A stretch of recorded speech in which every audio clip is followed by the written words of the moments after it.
السلام علیکم ورحمۃ اللہ وبرکاتہ۔ الحمدللہ رب العالمین والصلاة والسلام علی رسولہ الکریم۔ اشہد ان لا الہ الا اللہ وحدہ لا شریک لہ واشہد ان محمدا عبدہ ورسولہ۔ اما بعد فاعوذ باللہ السمیع العلیم من الشیطان الرجیم۔ فلا وربک لا یؤمنون حتی یحکموک فیما شجر بینہم ثم لا یجدوا فی انفسہم حرجا مما قضیت ویسلموا تسلیما۔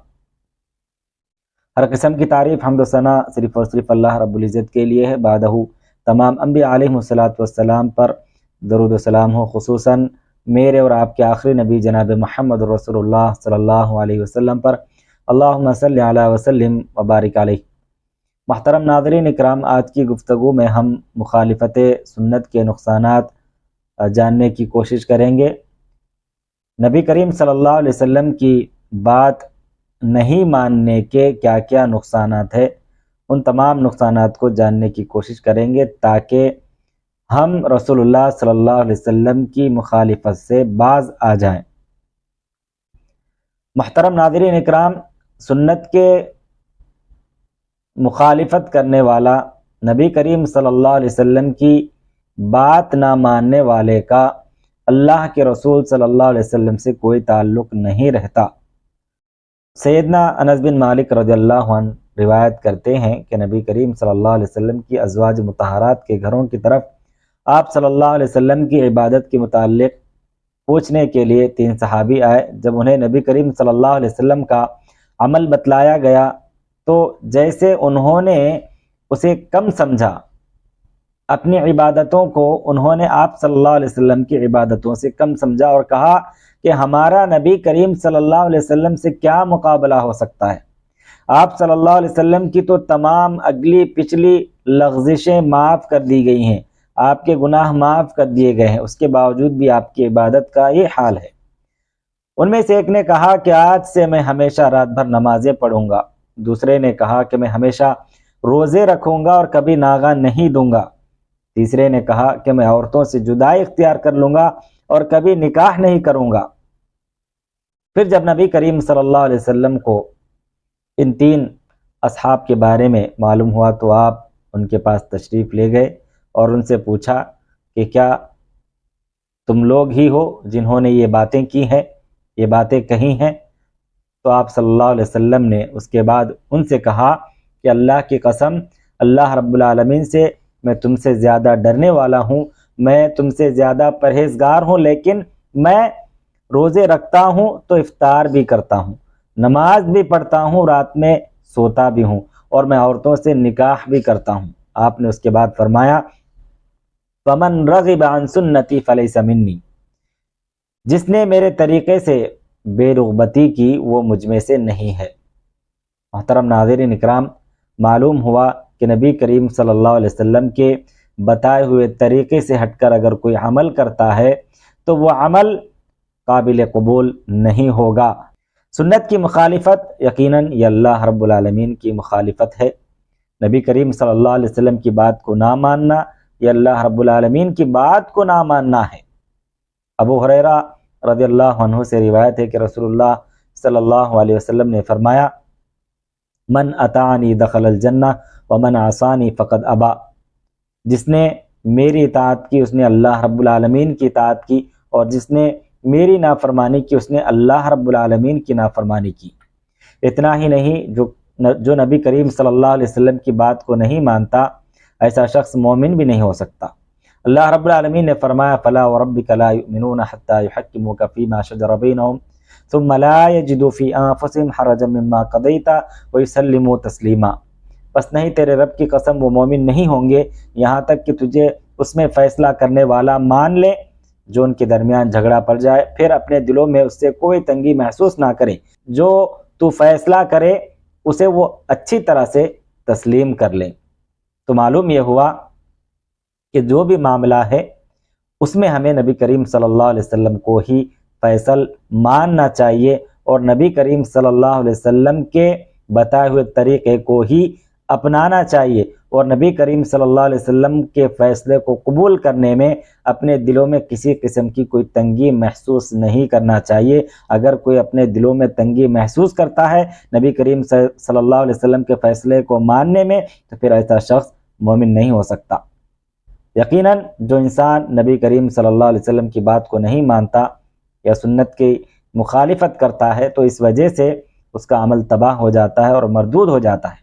سیدہ عائشہ رضی اللہ عنہا سے روایت ہے کہ رسول اللہ صلی اللہ علیہ وسلم نے فرمایا، من عمل عملا لیس علیہ امرنا فہو رد، جس نے کوئی ایسا عمل کیا جس پر ہمارا حکم نہیں تو وہ عمل مردود ہے۔ اور سنت کی مخالفت سے انسان صراط مستقیم سے دور ہو جاتا ہے۔ سنت کی مخالفت سے، نبی کریم صلی اللہ علیہ وسلم کی بات کو نہ ماننے سے انسان شیطانی راستوں کا راہی بن جاتا ہے۔ سیدنا جابر بن عبداللہ رضی اللہ عنہ فرماتے ہیں کہ ہم نبی کریم صلی اللہ علیہ وسلم کے پاس تھے، آپ صلی اللہ علیہ وسلم نے ایک لکیر کھینچی اور 2 لکیریں اس کے دائیں جانب اور 2 اس کے بائیں جانب کھینچی، پھر اپنا ہاتھ بیچ والی لکیر پر رکھا اور فرمایا یہ اللہ کا راستہ ہے۔ پھر آپ نے یہ آیت تلاوت کی، وَأَنَّ هَٰذَا صِرَاطِي مُسْتَقِيمًا فَاتَّبِعُوهُ وَلَا تَتَّبِعُوا السُّبُلَ فَتَفَرَّقَ بِكُمْ عَن سَبِيلِهِ، کہ یہی میرا سیدھا راستہ ہے، بس تم اسی پر چلو اور دوسرے راستوں پر نہ چلو، ورنہ تمہیں اللہ کے راستے سے بھٹکا دیں گے۔ معلوم یہ ہوا کہ نبی کریم صلی اللہ علیہ وسلم کے بتائے ہوئے طریقے پر ہی چلنے سے ہمیں کامیابی مل سکتی ہے۔ اگر ہم نبی کریم صلی اللہ علیہ وسلم کے بتائے ہوئے طریقے سے ہٹ کر کوئی اور طریقہ اپناتے ہیں تو پھر ہم گمراہ ہو جائیں گے، اور نبی کریم صلی اللہ علیہ وسلم کی مخالفت واضح گمراہی ہے۔ اللہ رب العالمین نے فرمایا وَمَن يَعْصِ اللَّهَ وَرَسُولَهُ فَقَدْ ضَلَّ ضَلَالًا مُبِينًا، اور جو اللہ اور اس کے رسول کی نافرمانی کرے گا تو وہ کھلی گمراہی میں گر جائے گا۔ یقیناً سنت کی مخالفت یہ کفر ہے۔ اللہ رب العالمین نے فرمایا قُلْ اطیعوا اللَّهَ وَالرَّسُولَ فَإِن تَوَلَّوْا فَإِنَّ اللَّهَ لَا يُحِبُّ الْكَافِرِينَ، اے نبی کہہ دیجئے اللہ اور اس کے رسول کا حکم مانو، پھر اگر وہ منہ پھیر لیں تو بے شک اللہ کافروں سے کبھی محبت نہیں کرتا۔ یقیناً جو بھی اس کائنات کے اندر اللہ کے نبی اکرم صلی اللہ علیہ وسلم